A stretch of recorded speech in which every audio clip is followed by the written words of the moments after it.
we started to think about how do we incorporate more youth voice. And so we started asking the young folks, what do you want to see happen as like an annual theme? What are projects you would like to do? Where are field trips we could take? What kind of artwork would you like to see? Things like that. And I started to see some other organizations in the area and even nationally that said they had this thing called a youth advisory board. And I started looking like, what's that?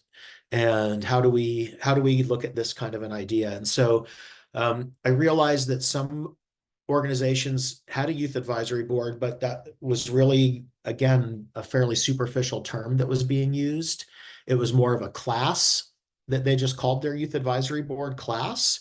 But that was just like a 3-month program, and that was it. So there was not any continuity going on with the youth voice being incorporated into things. So as we started to look at sort of, bringing our program more to like youth-centered, programming, keeping in mind that we're also a mentoring program.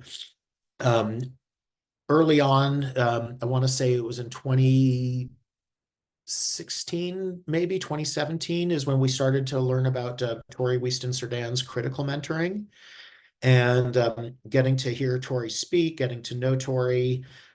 We actually brought her in to do a training with our mentors and really started thinking about how can we put our money where our mouths are more? How can we really take this to the next level and, sort of walk the walk with young folks? And so that process of learning about critical mentoring and learning about um, meeting young people where they are was sort of the early stages of creating our youth advisory board. And so we started looking at what does this mean? And having a youth advisory board, how many young people do we want on our youth advisory board? How many young people were interested in being on the youth advisory board? So our program consistently has about 30 mentees during the academic year. And so we thought, what if our youth advisory board represented about, 20% of them? So we thought let's see if we could have our youth advisory board have 6 members.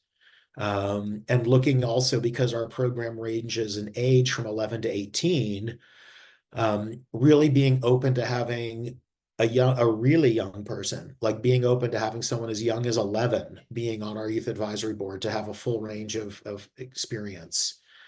Um, so we started our youth advisory board, we started looking at it, and then one of the key things that we started thinking about and talking about before this got rolling is what what is the outcome? What then happens? Like, is this youth advisory board just going to be something that meets during our programming? They talk with the other young folks in the program and they share that back with staff. That still felt a little artificial, and so the next step was to give the youth advisory board a seat on our regular advisory board. So giving our youth advisory board members a chance to have a real vested interest and say in what the program does. Um, so we decided with our youth advisory board that we would also have co-chairs rather than just a chair. We felt that having 2 young people that could work together to support each other would also make them feel more comfortable in the role, especially given that this was such a new component for us at that time. Um, so as we discussed having youth advisory board, I brought it to our board to discuss. Um, and initially, some of the members of our board were a little hesitant to give these young people an equal voice. And that became a topic of conversation for quite a while.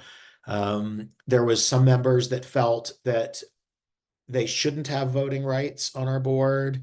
There were some that felt that they should have the 2 co-chairs should have 1 vote versus 2 votes. And there was other folks that felt the complete opposite and felt that they should have full equal voting power and, the same presence as any other adult on the board. Um, with a lot of back and forth conversations, the decision was made to give them equal voting rights. The only thing that we do that we would ever exclude our youth advisory board co-chairs from at a board meeting is when we're discussing individual staff salaries, because they're working with our staff in our program. We felt that seemed a bit awkward to discuss what staff are getting paid individually, but they know what the total number is, what our annual staff, budget is for salaries. So they have equal rights. So what happens is our youth advisory board, they meet every 2 weeks, after our regular program meets. They are tasked with creating their own agendas and talking points. Sometimes we'll come to them, our programs manager and myself will come to them with some agenda items we'd like them to discuss. We typically meet with them for a few minutes and then we leave them alone, for about an hour, so they can talk on their own, to go through things, and then they bring us back into the room to discuss. And then the youth advisory board will come to our board meetings, which are 6 times a year, and they join the board and again have equal voting power.